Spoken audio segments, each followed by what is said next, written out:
La ministra del Trabajo, Clara López Obregón, confirmó el incremento del salario mínimo quedando en 737.717 pesos. Hasta último minuto, la ministra Clara López quiso conciliar con empresarios y trabajadores. Sin embargo, no se logró.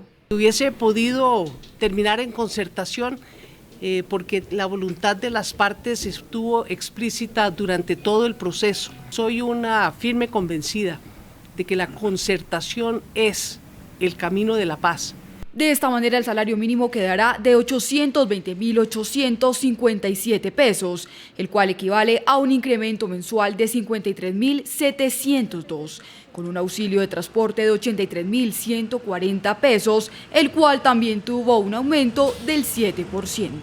Se encuentra 1,5 puntos por encima de la proyección de la inflación para el año 2016 y de las expectativas de la inflación del año entrante en un espacio superior cercano al 2,5%, por cuanto los expertos la ubican entre el 4 y el 4,5%. Los trabajadores llegaron a un 8% después de proponer un 14% y los empresarios partieron de un 6,5 a un 7,7. La diferencia fue de 0,3. Sin embargo, el gobierno dejó el decreto en 7%. Mauricio, este 7% al que se llegó de nuevo por decreto porque no se pudo concertar, ¿es qué? ¿Es justo? ¿No va a alcanzar con la reforma tributaria los impuestos que entran en vigor a partir del 2017? ¿Pudo ser mejor?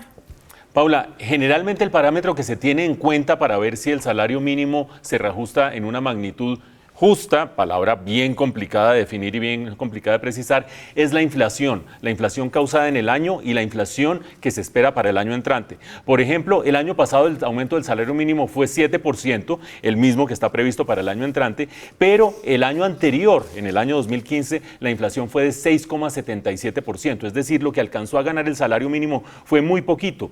¿Qué pasa este año? Vuelve y se establece un aumento de 7% para el año entrante, pero este año la inflación va a cerrar por debajo del 6%, es decir, el salario mínimo está más de 1 punto porcentual por encima de la inflación de este año y lo que es más importante, mucho más todavía que la inflación esperada para el año entrante que va a estar entre 4,5% y 5% más o menos. La gente dice, no, pero es que aquí la gente gana muy poquito y los ricos ganan mucho. Ese es un tema que no se resuelve por la vía del salario mínimo, se resuelve por la vía de políticas redistributivas, incluso por la vía de impuestos y por la vía de gasto público, pero no por la vía del salario mínimo. En resumen, el salario mínimo, Paula, ganó en términos reales, le ganó a la inflación el año pasado, le vuelve a ganar la inflación este año, es menor que el que esperaban las centrales obreras porque las centrales querían, usted se acuerda, un aumento del 14% y se fueron bajando y bajando y bajando. Otra vez se saca por decreto y otra vez gana un poquito frente a la inflación, no tanto como querría mucha gente, pero algo gana frente a la inflación.